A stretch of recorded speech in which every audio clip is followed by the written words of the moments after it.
people wake up to the counter-jihad and the counter-Sharia movements. We raise our voices to send a signal to our government and demand that they take our concerns seriously and they stop accommodating and giving money to forces of Sharia. If you are awake to this threat that you are still on the sidelines, we raise our voices in order to increase your confidence and courage to take action in some fashion sometime soon. Our soldiers are fighting, suffering, dying in Afghanistan and Iraq. They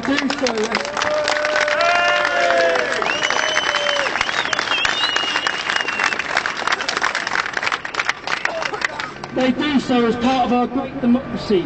But ironically, both countries are committed to Sharia. Let us remind everyone here what Sharia means on freedom of speech, conscience and protest. All we need to do is look at a few examples from other countries. In Pakistan, the Criminal Code Article 925 and 928 have shut down any freedom of speech as regards Islam.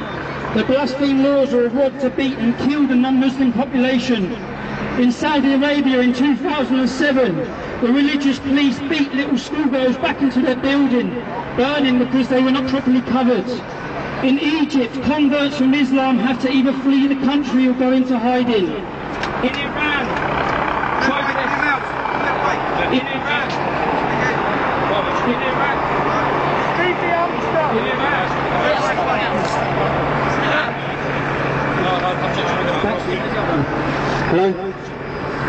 In Iran, protesters are gunned down in the street for declaring their lack of confidence in support of the recent presidential elections.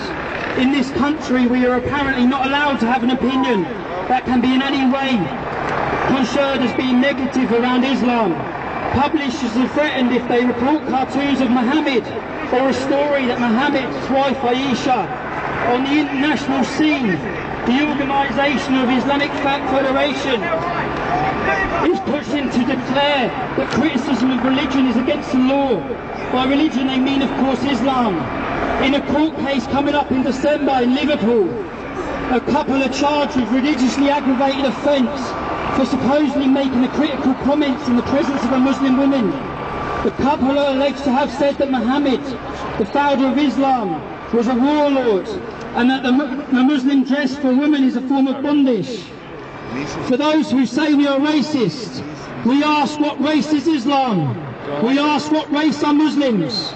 Sharia, the rule by the so-called Allah, means that the domination of non-Muslims is a central teaching of Islam and rooted in the Quran and the example of Muhammad, the founder of Islam.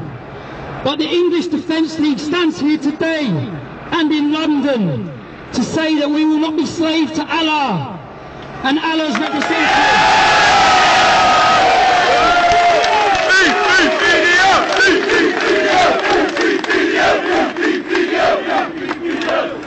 We will not submit. We are free men and women today, tomorrow and forever in our country. God save our Queen. God save our gracious Queen. God save our noble Queen. God save our Queen. No surrender. Victorious, happy and glorious. No tyranny over us. God save our Queen.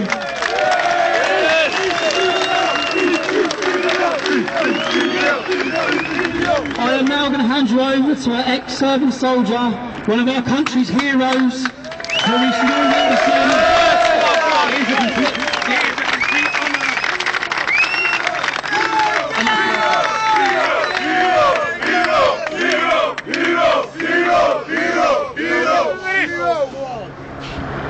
I was an ex-soldier.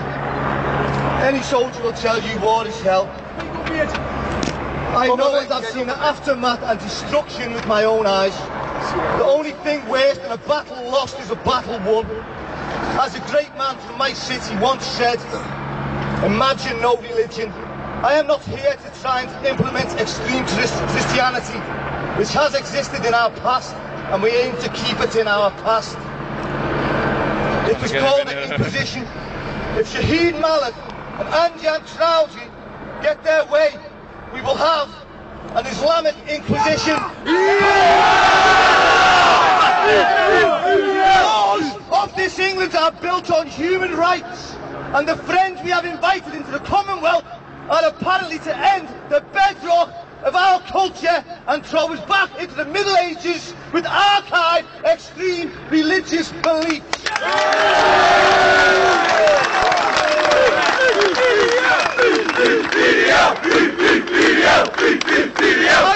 I love God and I love England, and I can only reply to my Muslim brothers by saying we do not descend by the grace of God into a civil war that is fueled by two religious beliefs, Christianity and Muslim.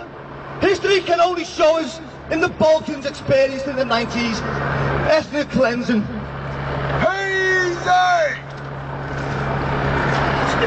I urge Anjan Trousi and Shalik Malik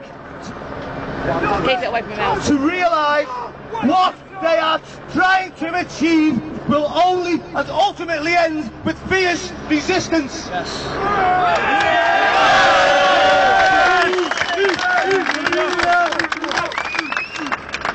We therefore ask our Queen's government to dismiss him from Parliament on the grounds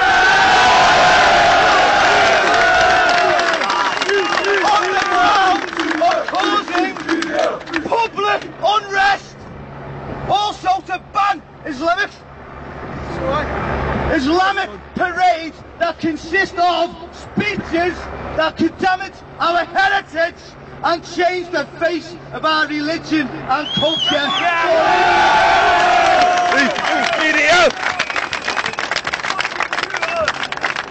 My allegiance to the Queen will live in me forever. God save the Queen!